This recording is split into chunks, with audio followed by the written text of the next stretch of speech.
Department of Urdu, علی گڑھ مسلم university علی گڑھ۔ طلباء، آج ہمارے لیکچر کا موضوع ہے اردو شاعری میں پیکر تراشی، امیجری۔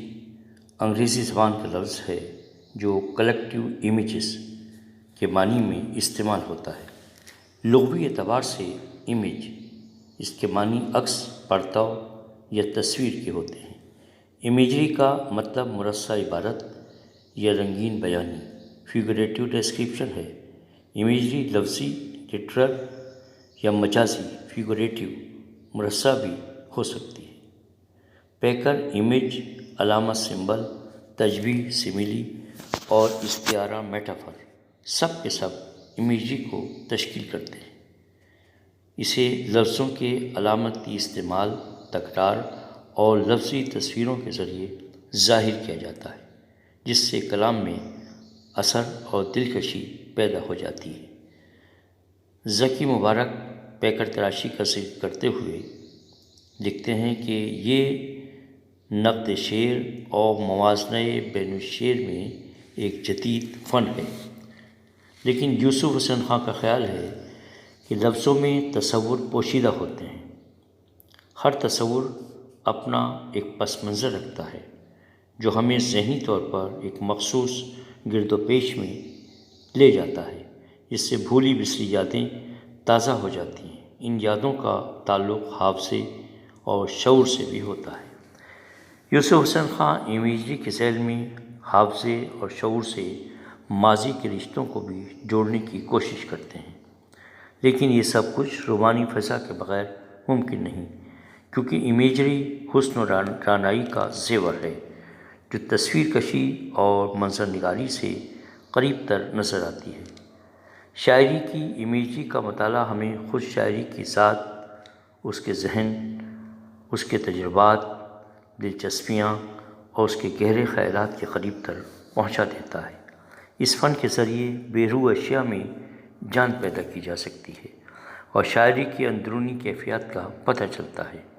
مثلاً پھولوں میں خوشبو، خزاں میں بہار، بہار میں خزاں اور غیر محسوس صفات کی چلتی پھرتی تصویریں نظر آنے لگتی ہیں۔ پیکر تراشی کا تخلیقی سرچشمہ ذہن کا فطری عمل ہے، اور پیکر سازی کا یہ عمل ہر انسان کے ذہن میں مختلف قسم کا ہوتا ہے، کیونکہ مختلف ذہنوں میں ایک ہی چیز کے مختلف نقوش ہو سکتے ہیں۔ عام طور پر امیجری کو امیجنیشن اور امیجنیشن کو امیجری سمجھ لیا جاتا ہے، جبکہ یہ دو الگ الگ چیزیں ہیں، لیکن ان دونوں کا ایک دوسرے سے بہت گہرا تعلق ہے۔ امیجنیشن خیال کو یکجا کر کے ذہن میں پیکروں کی تشکیل کرتی ہے۔ پیکروں کے بہت سی قسمیں گنائی جا سکتی ہیں جو فطرت کے سلسلے میں روزمرہ استعمال میں پائی جاتی ہیں اور جن لفظوں سے پیکر تراشی کا تصور سامنے آتا ہے۔ ان میں لالۂ موج، دریا، شبنم، قطرہ، صحرا، سیماب، لال بدخشاں، جگنو، پروانہ، موسم، بادل، ہوا، بارش، دھوپ، چھاؤں، تالاب، سبزہ، سمندر، پرندے، شکار، اس کے علاوہ نیند، خواب، شمع، قندیل، فانوس وغیرہ۔ ثقافتی اور تصوراتی پیکر مثلاً نوجوان، قلندر، درویش، مرد مومن، سپاہی، زندگی، شوق، خودی وغیرہ۔ پیکر کی 6 اقسام بتائی جاتی ہیں: مابعد پیکر، ذہانتی پیکر، یادداشتی پیکر، ترکیبی پیکر، خواب آور پیکر، نظر فریب پیکر۔ اردو شاعری میں پیکر تراشی کے نمونے متعدد شعراء کے یہاں موجود ہیں، جن میں قلی قطب شاہ، ولی، فراقی، جرأت، میر، غالب، ذوق، ظفر، حالی، مومن، آتش، ناصر، جگر، جوش اور مجروح کے نام لیے جا سکتے ہیں۔ جدید اردو نظم میں اقبال، حالی، شبلی، اکبر، نصیر، سیماب، چکبس، اختر شیرانی، احسان دانش کے یہاں پیکر تراشی کے نمونے موجود ہیں۔ پیکر پردہ ذہن پر خیال ہی کا عکس ہے۔ یہی عکس جب الفاظ کے ذریعے ذہن کی پرتوں پر اترتا ہے تو لفظی پیکر کی شکل اختیار کر لیتا ہے، اور شعریات میں اترتا ہے تو شعری پیکر کہلاتا ہے۔ اقبال کی نظمیں ماں کا خواب، پرندے کی فریاد، ایک آرزو لفظی پیکر تراشی کے بہترین نمونے ہیں۔ مثال کے طور پر ماں کے خواب سے چند اشعار پیش کیے جاتے ہیں۔ میں سوئی جو ایک شب تو دیکھا ہے خواب، بڑھا اور جس سے میرا اضطراب، یہ دیکھا کہ میں جا رہی ہوں کہیں، اندھیرا ہے اور راہ ملتی نہیں، لرزتا تھا ڈر سے میرا بال بال، قدم کا تھا دہشت سے اٹھنا محال، جو کچھ حوصلہ پا کے آگے بڑھی تو دیکھا قطار ایک بچوں کی تھی۔ 20ویں صدی کے آغاز میں اردو نظم کو شعراء جو اپنی انفرادیت کی بنا پر قابل ذکر قرار دیے گئے، ان میں بے نظیر شاہ کی نظمیں اپنی سادگی اور نغمگی کے اعتبار سے بے مثال ہیں۔ نظم طباطبائی کی نظمیں اور ان کے بعض انگریزی نظموں کے تراجم مثلاً گورے غریباں بہت مشہور ہوئیں۔ یہ نظم گیٹے کی نظموں کا اردو ترجمہ ہے۔ اس دور کے شعراء میں حفیظ جالندھری کا نام بہت اہم ہے۔ حفیظ کے ابتدائی کلام میں پیکر تراشی کا بیان ہے، اور محبت و رومان کی فضا بھی اپنی پوری حسن سامانیوں کے ساتھ ابھر کر سامنے آتی ہے۔ دور جدید میں چند ایسے شعراء کے نام بھی سامنے آتے ہیں جنہوں نے اردو نظم کو پیکر تراشی کے فن سے نہ صرف روشناس کرایا بلکہ مختلف قسم کی پیکر تراشی کو اپنی شاعری میں جگہ دی۔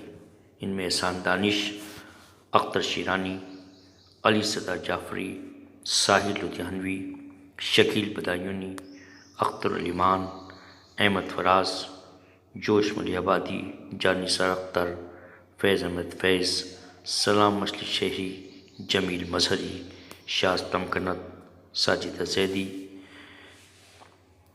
قیوم نظر، سکندر علی وجد، کیفی اعظمی، امیر حنفی، مجاز لکھنوی، نادر کاکوری، ابن انشا، قتل سپاہی، پروین شاکر، قاضی سلیم، عصمت چغتائی، بشر نواز، جاوید ناصر اور دیگر شعراء کے نام شامل ہیں۔ جوش کے ادبی پس منظر میں شاعرانہ فنکاری اور پیکر تراشی کی مثالیں پیش کی جا سکتی ہیں۔ مثلاً گاڑی میں گنگناتا مسرور جا رہا تھا، اجمیر کی طرف سے جے پور جا رہا تھا۔ ان کی ایک اور نظم ہے، دوپہر بازار کا دن، گاؤں کی خلقت کا شور، خون کی پیاسی شعاعیں، روح فرسا لو کا زور۔ جس طرح انسان کسی ہنستے ہوئے انسان کو دیکھ کر ہنسنے لگتا ہے اور روتے ہوئے انسان کو دیکھ کر رونے لگتا ہے، اسی طرح خوش آئند اور مسرت آفریں الفاظ اس کی طبیعت اور مزاج میں شگفتگی اور بشاشت پیدا کر دیتے ہیں۔ افسردہ اور غمگین آواز یا الفاظ اس کو رنجیدہ کر دیتے ہیں کہ افسردہ دل افسردہ کند انجمن راہ۔ چند شعراء کے کلام کی مثالیں نمونے کے طور پر پیش کی جا سکتی ہیں۔ مثلاً باپ کی سوئی ہوئی قسمت جگانے کے لیے، قبر پہ دو پھول لے آنا چڑھانے کے لیے، جوان رات کے سینے میں دودھیا آنچل مچل رہا ہے کسی خواب مرمری کی طرح، حسین پھول حسین پتیاں حسین شاخیں لچک رہی ہیں کسی جسم نازنی کی طرح۔ ساحر تم ایک ایسے گھرانے کی لاج ہو جس نے ہر ایک دور کو تہذیب و آگہی دی ہے، تمام منطق و حکمت تمام علم و ادب چراغ بن کے زمانے کو روشنی دی ہے۔ جانی ثر اختر اب آؤ تو رکھا کیا ہے، چشمے سارے سوکھ چکے ہیں، یوں آؤ تو آ سکتی ہو، میں نے آنسو پوچھ لیے ہیں۔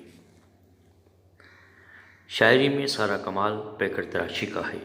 کلام میں تمام اثر آفرینی اور دلکشی امیجری کی رہینی منت ہے۔ اگر شعر سے امیجری کو الگ کر دیا جائے تو شعر بے لطف اور بے مزہ ہو جائے گا۔ پیکر تراشی ایک جدید فن ہے۔ اس کا مطالعہ ادب میں اضافے کی حیثیت رکھتا ہے، جس کے ذریعے ادب میں نئی شاخیں پھوٹ سکتی ہیں۔